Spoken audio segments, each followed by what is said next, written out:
In this video, I'll show you how to deploy an emergent AI app on Netlify, step by step. The process is simple. First, save your project to GitHub, then connect that repository to Netlify to make your app live with automatic updates.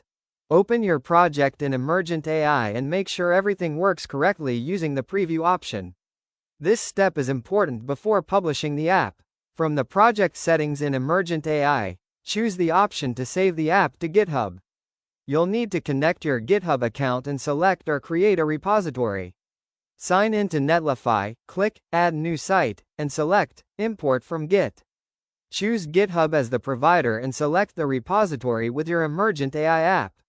Netlify will automatically detect the build settings in most cases. If your app uses API keys, add them as environment variables, then click Deploy Site.